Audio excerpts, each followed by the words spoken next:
लालपुर गांव में रामचंद्र नाम का एक व्यापारी रहता था। उसकी कपड़ों की दुकान थी और उसकी दुकान पर 3 नौकर थे। मोनू, तुम अपने घर गए थे ना? तुम्हारी बहन की शादी कैसी रही? बहुत अच्छे से हो गए मालिक। अगर आपने पैसों की मदद नहीं की होती तो पता नहीं क्या होता। ये तो सब ऊपर वाला करता है, मैं तो सिर्फ जरिया हूँ। रामचंद्र बहुत दयालु था और सबकी मदद किया करता था। मोनू भाई, सेठ जी कितने अच्छे हैं। मुझे भी माँ के इलाज के लिए कुछ पैसे चाहिए। मदद नहीं, बस एडवांस दिलवा दीजिए ना। अरे तुम खुद ही कह दो ना सेठ जी से, सेठ जी मना नहीं करेंगे। सबको इतनी आसानी से पैसे देते हैं? जरूर इस सेठ के पास बहुत ज्यादा पैसा है। अगर मैं कभी कुछ चुरा लूं तो इस सेठ को पता भी नहीं चलेगा और मैं माला माल हो जाऊंगा। एक दिन रामचंद्र जी को हाथ में चोट लग जाती है। उनका हाथ सूज जाता है तो वो अपनी हीरे की नई अंगूठी उतारकर दराज में रख देते हैं और भानु वो देख लेता है। अब तेरी किस्मत बदलने वाली है भानु बेटा। अगर ये हीरे की अंगूठी तेरे हाथ लग गई ना तो ये लहंगा चोली के चक्कर में नहीं पड़ना पड़ेगा। अपनी भी एक दुकान होगी, तू भी दिन भर सेठ की कुर्सी पर बैठा रहेगा, तेरे आगे पीछे नौकर चाकर घूमेंगे। सोचते सोचते भानु सपने देखने लगता है। उसे ये सब दिखाई देने लगता है। ओ भानु, क्या सोच रहा है?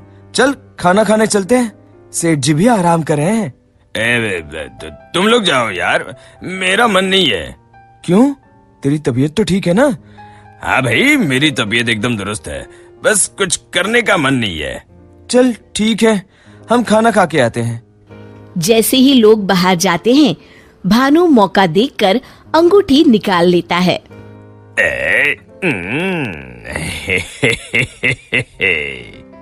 शाम के समय।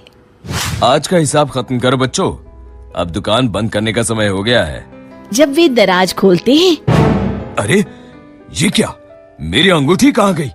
मोनू, भानु, भोला, तुम लोगों ने मेरी हीरे की अंगूठी कहीं देखी है क्या? कौन सी अंगूठी मालिक? क्या हुआ मालिक? अब कुछ नहीं, अब कल सुबह मिलते हैं। रामचंद्र रात भर सोचते रहते हैं। अगली सुबह। आज दुकान को दुल्हन की तरह सजाओ, हर आने जाने वाले का मुंह मीठा करवाओ, आज बड़ी खुशी का दिन है। ऐसी क्या बात है सेठ जी? दरअसल कई सालों पहले एक दिन मुझे एक हीरे की अंगूठी मिली। मैं उसे उठा के घर ले आया। उसी रात मुझे सपने में आकर एक बाबा ने श्राप दिया कि तूने पैसों के लालच में जो अंगूठी उठाई है, अब वही तेरा नुकसान करवाएगी। जब से वो अंगूठी मेरे पास थी, मुझे कहीं न कहीं घाटा होता रहता था। घर में कोई न कोई बीमार होता रहता था। पर कल वो अंगूठी किसी ने चुरा ली और वो चोर अंगूठी के साथ साथ श्राप भी ले गया। पर अगर ऐसा ही था तो आपने वो अंगूठी फेंक क्यों नहीं दी सेठ जी? अरे बाबा जी ने कहा था कि न मैं उसे फेंक सकता हूँ, ना ही किसी को दे सकता हूँ। बस मुझे इंतजार करना है कि कोई स्वेच्छा से वो अंगूठी मुझसे ले ले। तो क्या आपका श्राप मुझे मेरा मतलब उस चोर को लग जाएगा? बिल्कुल। अब वो बेचारा ना अंगूठी फेंक सकता है, न किसी को दे सकता है। वैसे एक उपाय है। क्या उपाय सेठ जी? अरे तुम्हें क्या करना भानु भैया, अब चोर जाने और उसकी किस्मत। तू चुप कर, मैं तो ऐसे ही जानना चाहता हूँ। हाँ, क्यों नहीं, क्यों नहीं।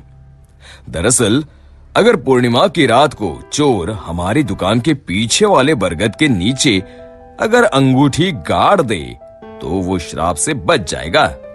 तो आपने क्यों नहीं ऐसा किया सेठ जी? तू मेरी जान ले ले। अरे भाई, मुझे ये उपाय अभी पता चला। कल पूर्णिमा है, कल मैं उस अंगूठी को गाड़ने वाला ही था। लो, कर लो बात, अब तो चोर गया काम से। भानु पसीना पसीना हो जाता है। रामचंद्र अगली रात बरगद के पीछे छुपकर बैठ जाते हैं। तभी उन्हें एक परछाई आती हुई दिखती है। जैसे ही वो परछाई पेड़ के नजदीक आकर गड्ढा खोदने लगती है, रामचंद्र जी सामने आ जाते हैं।